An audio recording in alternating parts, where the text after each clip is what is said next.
guys, we're getting started. So in 10, 9, 8, 7, 6, 5, 4, 3, 2, 1.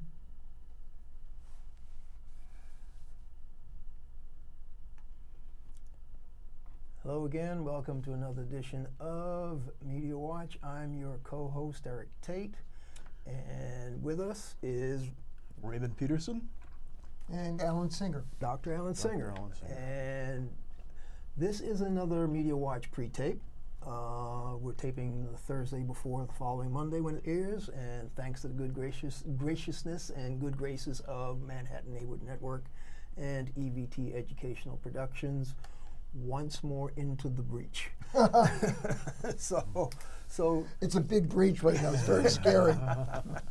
Dr. Singer, it's always a pleasure for you to guest with us on Media Watch, and one of the reasons why I wanted you to come on this particular show, because we're in the height of these political conventions, but brawling around the conventions are all these different racial imperatives because of shootings and killings by police, by individuals upset with police. And so I know you last week when this airs, or maybe a week before when this airs, you authored a blog on Huffington Post. Pretty much, what was the headline of the blog? Oh, there's something to the effect the that Dallas shooting is not a civil war. It's not a civil war, and you felt the need to say that because? Well, a lot of the media coverage is like the headline in the New York Post is Civil War. And what they were saying is that the murder of the police in Dallas and then the murder of Peterson in Louisiana, civil war is breaking out in the United States. And it was like they were trying to create mass hysteria and to feed into what is taking place at the Republican National Convention. So I just felt I had to respond. And because it's not a civil war. This is not a war against civilization. This is not a war against police. These were two angry and disturbed men. No sane person is declaring war on police. I think the real issue has to be support for veterans. Both of these men served in the military in the Afghan and Iraqi wars. There needs to be mental health programs for veterans. There needs to be jobs for veterans. Mm-hmm. There needs to be support and adjustment. And most importantly, there needs to be gun control. The weapons they used were legally obtained weapons. What sane country has people walking around with semi-automatic weapons? Well, if we start to talk about what sane country has people walking around with semi-automatic weapons, Ray, when we did Then I'll Be Free to Travel Home, yes. the two-part video documentary on the African American struggle for freedom and first-class citizenship in North America, there were issues about runaway slaves, militia, slave patrols, and a lot of those state militias that we've discussed on more than once, Dr. Singer, were actually rooted not just in fighting off the British or in fighting other potential aggressors, but basically as a militia force that was designed to make sure slaves did not escape or rebel. All right? So the Second Amendment, well-regulated militia, whatever the exact wording is, and we've gone through it at least 3 times on Media Watch. We brought it out, read it on yes, you have the right to bear arms in a well-regulated militia, blah, blah, blah, blah. Well, the recent Supreme Court ruling has just determined, well, it doesn't matter whether you're well-regulated. This particular Supreme Court has said, oh no, Constitution says you can bear arms, period. So that part of the battle is over with.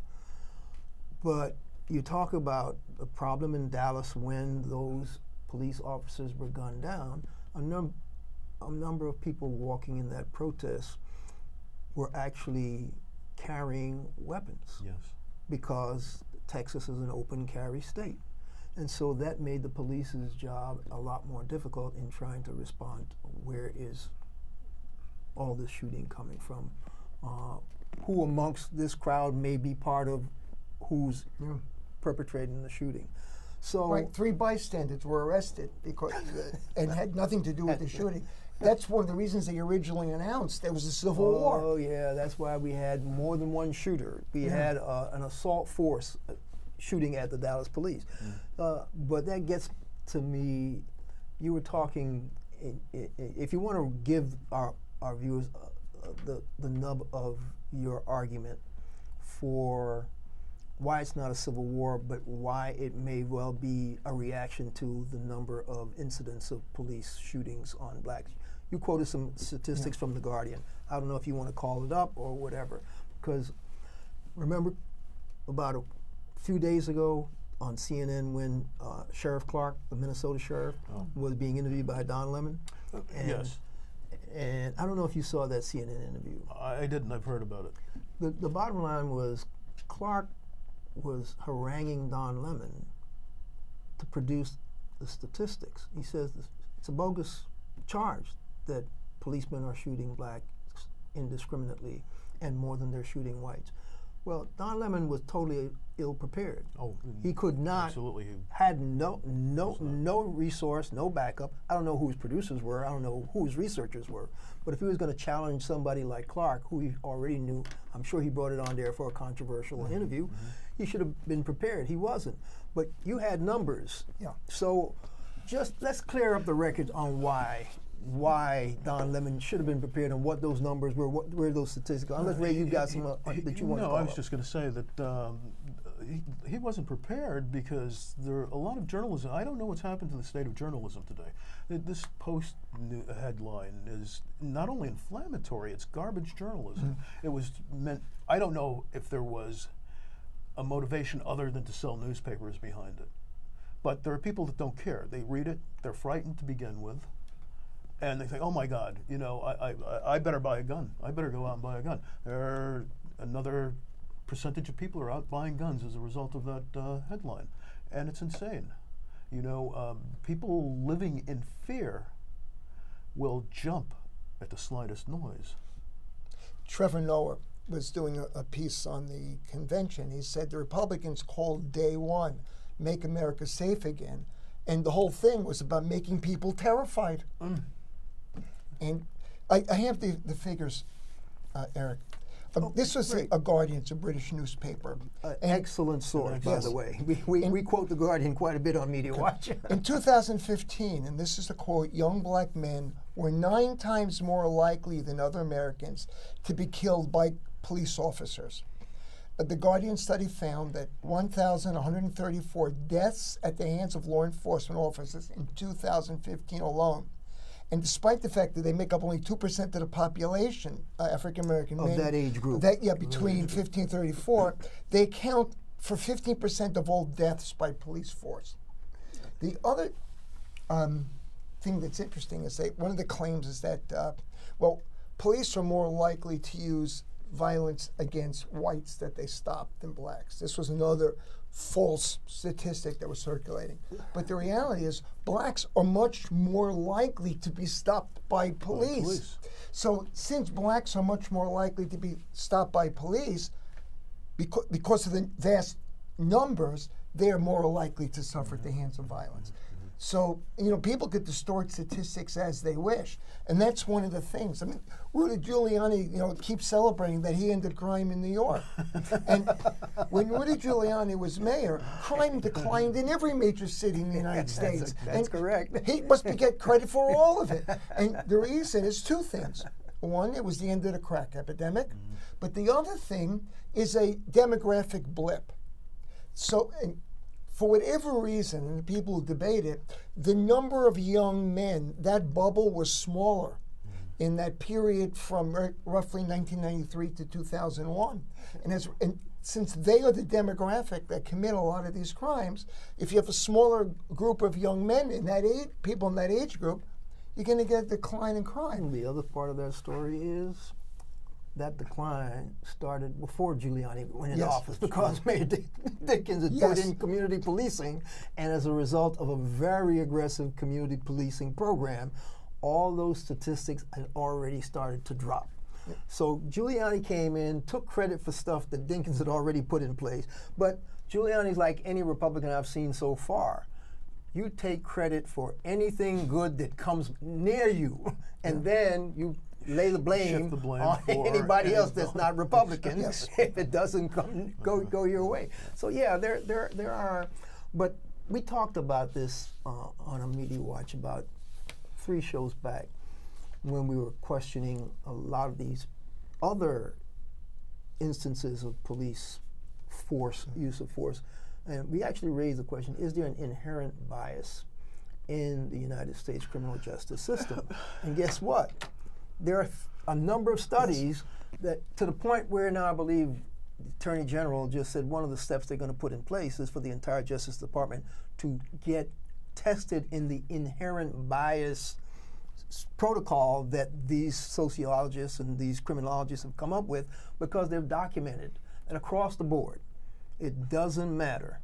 There is an inherent racial bias in the criminal justice system, not just in policing, but in the courts.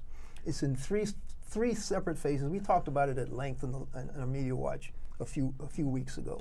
Dr. Singer, wasn't there a 2006 FBI report indicating that there was an increase in white supremacist groups infiltrating police forces nationally? I'm not aware of that specific study, but the 2006. I'm but pretty sure that but there the was, answer, yeah. it's not just that they're infiltrating, but unfortunately, some of the people who go into police work are of that ideological bent, and I mean that is a real problem in the United States. I mean, the people have talked about what we need to do to have a police force better prepared, and if they keep talking, they need better training. There's no question they need better training, but they also have to weed out people who are racist. I mean, that's the old case with O.J., is that a lot of the evidence was thrown out because the police officer who had accumulated had a long history of connection to white supremacy groups. Why is someone like that allowed to remain in the police force? Well, I don't know if you're talking about Mark Furman. Yes, we we do know that he did try to plant evidence. so what may have been a not too bad case that they might have won by the nature that he tainted the evidence, got the case pretty much lost for the prosecutor. But Furman was a racist. Yes, and he was a member of racist organizations. Yes. He should not have been permitted to be in a police department. But isn't he now an analyst for Fox News? No, he probably is. I wouldn't be surprised. Don't they call on Mark Furman when they want to talk about how bad things are in cities across America? I don't watch how Fox crime News. is going up.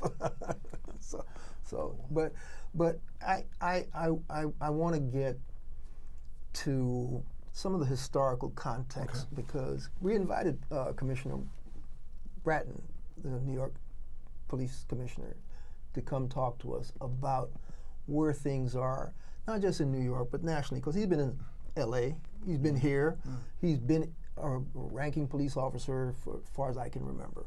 And I've heard him, I think at the funeral of the 2 cops that were slain, Arcelou and I can't think of Brooklyn. Yes, Brooklyn, yeah. yes. And he talked about the historical context, about why the country has some of the difficulties that he has. And I was quite surprised at how in depth he went on that particular racial hang-up, because it's really a holdover from the slave days and the black codes. He actually mentioned the black codes. How many police officers do you know are familiar with the historical ramifications of what the black codes are? The black codes are just basic laws that all these colonies passed that said black people can't do this, they can't do this, they can't do this, they can't do this. Even when you get free, you can't do this, you can't do this, you can't do this. And basically there were laws designed to curtail the movements, the rights, and the citizenship of people of color in this country. Well, guess what? That's 400 years of that kind of mentality. So if you have a population that's already conditioned to want to control black lives and black bodies, and then they have a police force that's been designed to recapture escaping black bodies, there is an already predilection inculcated. There's already a psyche, a psychology in the body politic for black lives to matter less.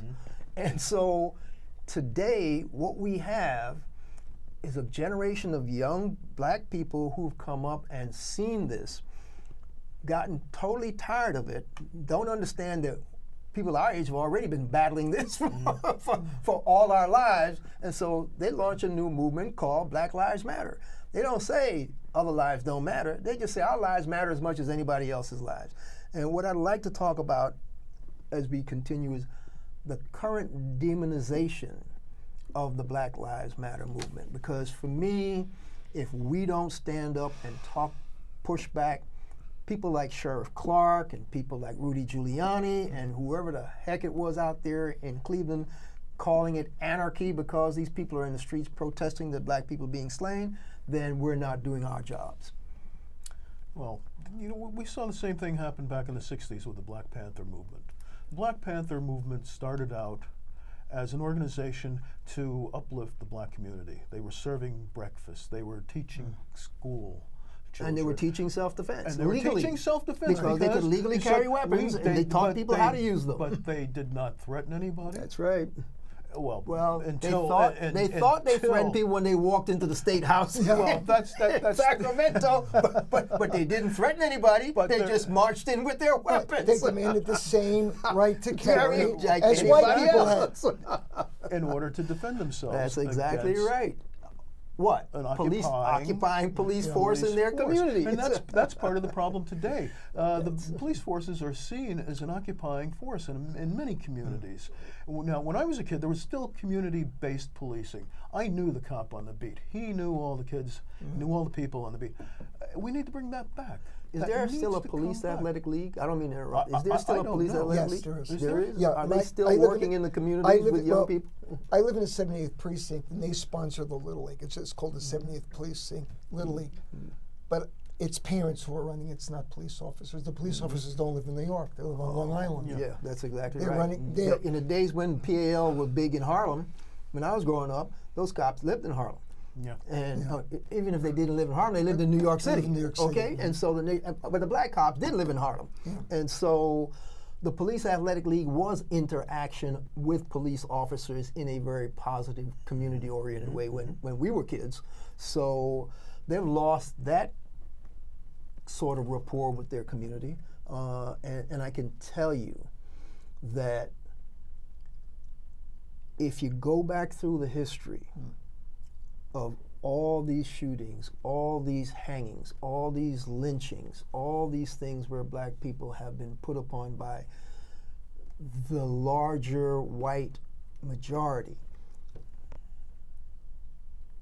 Thomas Jefferson, to quote a founding father, when he was convinced that yes, maybe we should free these enslaved Africans, he stated, and we had it in part of Then I'll Be Free to Travel Home. He said, yes, we can free these people, and maybe we should. I think he actually said maybe. I don't think he was saying we need to. But we cannot afford to have them reside in this country with us. He plainly stated that such atrocities had been done to these people, we could not rest in peace in our beds once we set them free for fear of being slaughtered in our sleep. Now, if that's the mentality of your founding father, who understands because he owned slaves and practiced some of these atrocities himself, then you understand why the paranoia of trying to control black bodies will permeate the entire body politic. And why they wanted their militias. Mm-hmm. Because those militias, and look, essentially the Ku Klux Klan after the Civil War becomes a militia which is set No, you're being kind. It's a terrorist group. Or a terrorist group designed to terrorize black people. Knights of the White Camellia, KKK, Ku Klux Klan. I believe there's a third organization that sleeps me right now. Many of them. But the two main ones, Knights of the White Camellia and the Ku Klux Klan, were nothing but terrorist organizations. And nobody wants to talk about the fact that when you get somebody who might be slightly mentally off, who says, I had enough of this, and he picks up a weapon and says, who did this? Oh, cops did this? Think I'll shoot me some cops. Right. People go, oh, he's deranged. Yeah, he might be slightly deranged. But if you look at the history of what he's been looking at, and maybe how he's been taught to kill. As you were saying before, these men were trained by the military. I saw a blog, The Root, had an article. Headline was, which one was it?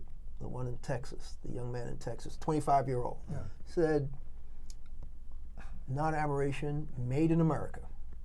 And the thrust of that article was, they taught him to kill, they trained him to kill, and then when he came home, they didn't have, as you were saying, the right mental health things to help him unwind. Jobs. And so now he's seeing all this stuff that he's supposedly trained to make right, make the world right, make democracy, and then he comes home, he can't go here, he can't do this, he can't have that, and they're killing his fellow black people, and you wonder, this may not be politically correct, but it doesn't surprise me that somebody will snap. It does not surprise me. And I can say this because I was trained in the military. I was trained, and I wasn't even on the ground, but I had to go qualify on a range every year. Start out with a 45, could barely lift the weapon. Barely made marksman. Went to a 38, expert. I could hit anything, because guess what? I could handle the weapon. So you wouldn't want me aiming at you if I wanted to kill you. I could kill you, okay? But the military taught me that. They also taught me one other thing. Assume that anyone who's coming after you, meaning to do you harm, intends to kill you. Right. That's your assumption. That's what they taught me. Assume you're about to lose your life because that man has deadly intent, and you must act accordingly. You save your life. And that's the mentality of a lot of policemen today. Yes. You know, that's this young man who got shot in his car, sitting in his car with his girlfriend, filming it on her iPhone, was reaching for his identification, but the cop sees him reaching for a gun to kill him. But how can he be reaching for a gun when you ask him to reach for his identification? Oh, because he said he had a he's gun. the I enemy. understand He had that, but notified you him. asked him to reach It's for the- his it's- identification. it's- Now you're going to blame him for dying because he's following your order. All right? It's the inherent fear that I permeates understand our- that. Well, I no, understand it's not just that. that. The police are trained to kill. They are not trained to disable. If they use their gun, they are supposed to take, just as Eric said, if you're taking that gun and if you're shooting, you would to take that person down because that person is a threat to your life or the life of others. That's specifically what they're taught. Unfortunately, they're not taught to be discerning about whether a man is armed or not. And they're not taught to overcome their fear because permission to carry the gun, the permit was there, and because the gun was there, he alerted these two officers, not just one, two, that made the stop. Now, he got stopped for a busted taillight. He ended up dead because he told the cop, I have a license permit to carry a gun, just so you know. And he's reaching for his ID and he says, let me see your hands now. And he's dead. I mean, I can't begin to tell you. There was a report of a therapist who was trying to talk down an autistic young man. This is Thursday, 21st of July, so it happened either this morning or yesterday. And the kid's blocking traffic, the autistic big kid, oversized kid, but he's autistic. So therapist goes out, sits with him, and is trying to talk him down. Somebody calls in a report of somebody with a gun trying to commit suicide. So these cops show up with all kinds of rifles and stuff. The guy realizes, the therapist, he says, oh, okay. So he stretches out and lays flat on the ground on his back with his hands in the air. And he says he does not have a weapon. He's yelling to the cops. He has a toy truck. He's autistic. I'm a trained therapist. I'm trying to get him back to the facility. He's telling these cops this. They're pointing weapons. He says there's no need for weapons. And they're yelling at him, roll over on your stomach. He's telling the kid, roll over on your stomach. The kid's yelling back at him, shut up, you idiot, or whatever. The autistic kid doesn't know what's going on. And so the guy says, all right, you want me to roll over my stomach, whatever. And boom, 3 shots, not one, 3 shots are fired. Hits him below the knee, comes up through his thigh. He's lucky he's not dead. Now, he's a trained therapist, publicly telling police officers, I'm talking a kid down, and they're firing weapons. Something is wrong. Yes. Something is deathly wrong with the psychology of these people. And what always bothers me is the very first story that comes out of the official police report. Oh, there was a weapon. Yeah. They fired on us. They turned on us. The very first report every time. And then they wonder why people don't trust them. And then wonder why people are screaming, our lives matter. It's just unconscionable. Look, we don't have that much time left, so I think we got about but I'd like 2.5 minutes. I'm confused now as to whether or not it was in your blog or in the Guardian article, but the actual statistic was that 25% of the young black men who've been killed in the past year or Had so no weapons. had no weapons. Right. Had no weapons whatsoever. And there were no threats to anyone. Again, it's the fear mentality that is propagated by the media, some members of the Republican Party. I grew up spending summers on my uncle's farm. There were guns all over the place. I learned about guns from the age of 3. My uncle told me, and it's always stuck with me, he said, you do not pull a gun out unless you feel that you're threatened. You do not point that gun at someone unless you intend to kill them. And that always stuck with me. No, one of the things that in Cleveland, because you talked about the people with the weapons at the protest legally in Texas, is that the Cleveland police requested that the governor put a moratorium on weapons in the convention area, and the governor said, "I can't. I don't have the right." Now, he could have put a moratorium on it and let people sue. It would have taken a week in the courts, and meanwhile, everybody would have been safe. And I'm asking myself, they talk about who's the threat to the police. It's the Republican Party is the threat to the police. The NRA is the threat to the police. The gun manufacturers are the threat to the police in the United States. It's not the teenagers. We're victimizing the wrong people. And over again. And then you hear these speeches, and it becomes terrifying. One of the things that terrified me at the Republican convention, I find Trump frightening. I find Giuliani frightening. But more frightening than anything else is that there are tens of thousands of people who are supporting them. And they're sitting there in the audience, and they're chanting. And their eyes are glazed. And I thought I was watching The Sitting Dead. It was like zombies. And that makes me frightened for the future of the United States, that those people will be making decisions. And a lot of black boys are going to be in danger if those people get to pick the president. We got 25 seconds. This has been Media Watch. I'm Eric Tait, Dr. Alan Singer. And Raymond Peterson. And you know what? A mother got fed up with this, and so she formed a group on Facebook called Mothers of Black Boys, and in one day she had 70,000 members. That's how serious this is. We'll catch you the next time. Thank you, Eric.